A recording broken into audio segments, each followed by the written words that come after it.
Capítulo 12. En aquel tiempo iba Jesús por los sembrados en un día de reposo, y sus discípulos tuvieron hambre y comenzaron a arrancar espigas y a comer.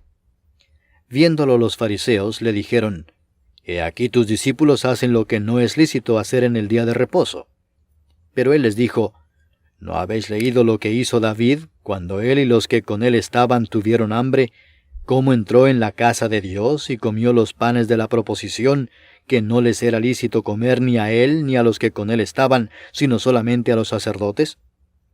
¿O no habéis leído en la ley cómo en el día de reposo los sacerdotes en el templo profanan el día de reposo y son sin culpa? Pues os digo que uno mayor que el templo está aquí. Y si supieseis qué significa misericordia quiero y no sacrificio, no condenaríais a los inocentes, porque el Hijo del Hombre es Señor del día de reposo. Pasando de allí, vino a la sinagoga de ellos.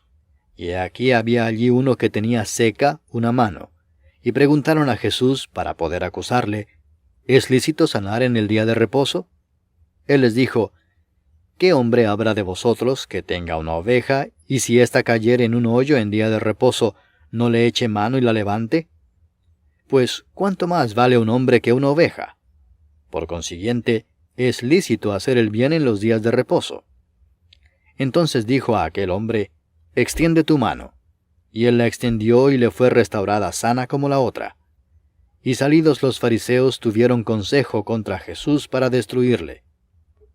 Sabiendo esto, Jesús se apartó de allí y le siguió mucha gente, y sanaba a todos, y les encargaba rigurosamente que no le descubriesen, para que se cumpliese lo dicho por el profeta Isaías cuando dijo: He aquí mi siervo a quien he escogido, mi amado en quien se agrada mi alma. Pondré mi espíritu sobre él, y a los gentiles anunciará juicio. No contenderá, ni voceará, ni nadie oirá en las calles su voz. La caña cascada no quebrará, y el pábilo que humea no apagará, hasta que saque a victoria el juicio, y en su nombre esperarán los gentiles. Entonces fue traído a él un endemoniado, ciego y mudo, y le sanó de tal manera que el ciego y mudo veía y hablaba. Y toda la gente estaba atónita y decía: ¿Será este aquel hijo de David?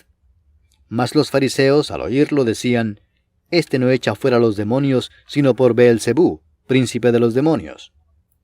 Sabiendo Jesús los pensamientos de ellos, les dijo: Todo reino dividido contra sí mismo es asolado, y toda ciudad o casa dividida contra sí misma no permanecerá. Y si Satanás echa fuera a Satanás, contra sí mismo está dividido.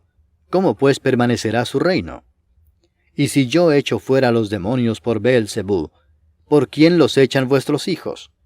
Por tanto, ellos serán vuestros jueces. Pero si yo, por el Espíritu de Dios, echo fuera los demonios, ciertamente ha llegado a vosotros el reino de Dios. Porque, ¿cómo puede alguno entrar en la casa del hombre fuerte y saquear sus bienes si primero no le ata? Y entonces podrá saquear su casa. El que no es conmigo, contra mí es, y el que conmigo no recoge, desparrama. Por tanto os digo, todo pecado y blasfemia será perdonado a los hombres, mas la blasfemia contra el Espíritu no les será perdonada. A cualquiera que dijere alguna palabra contra el Hijo del Hombre, le será perdonado, pero al que hable contra el Espíritu Santo, no le será perdonado ni en este siglo ni en el venidero. O haced el árbol bueno y su fruto bueno, o haced el árbol malo y su fruto malo, porque por el fruto se conoce el árbol. Generación de víboras, ¿cómo podéis hablar lo bueno siendo malos? Porque de la abundancia del corazón habla la boca. El hombre bueno, del buen tesoro del corazón saca buenas cosas, y el hombre malo, del mal tesoro saca malas cosas. Mas yo os digo que de toda palabra ociosa que hablen los hombres, de ella darán cuenta en el día del juicio. Porque por tus palabras serás justificado, y por tus palabras serás condenado. Entonces respondieron algunos de los escribas y de los fariseos, diciendo: Maestro, deseamos ver de ti señal. Él respondió y les dijo: La generación mala y adúltera demanda señal, pero señal no les será dada, sino la señal del profeta Jonás. Porque como estuvo Jonás en el vientre del gran pez 3 días y 3 noches, así estará el Hijo del Hombre en el corazón de la tierra 3 días y 3 noches. Los hombres de Nínive se levantarán en el juicio con esta generación y la condenarán, porque ellos se arrepintieron a la predicación de Jonás, y he aquí más que Jonás en este lugar. La reina del sur se levantará en el juicio con esta generación y la condenará, porque ella vino de los fines de la tierra para oír la sabiduría de Salomón, y he aquí más que Salomón en este lugar. Cuando el espíritu inmundo sale del hombre, anda por lugares secos buscando reposo y no lo halla. Entonces dice, volveré a mi casa de donde salí, y cuando llega, la halla desocupada, barrida y adornada. Entonces va y toma consigo otros 7 espíritus peores que él, y entrados moran allí, y el postrer estado de aquel hombre viene a ser peor que el primero. Así también acontecerá a esta mala generación. Mientras él aún hablaba a la gente, he aquí su madre y sus hermanos estaban afuera y le querían hablar. Y le dijo uno, he aquí tu madre y tus hermanos están afuera y te quieren hablar. Respondiendo él al que le decía esto, dijo, ¿quién es mi madre y quiénes son mis hermanos? Y extendiendo su mano hacia sus discípulos dijo, he aquí mi madre y mis hermanos.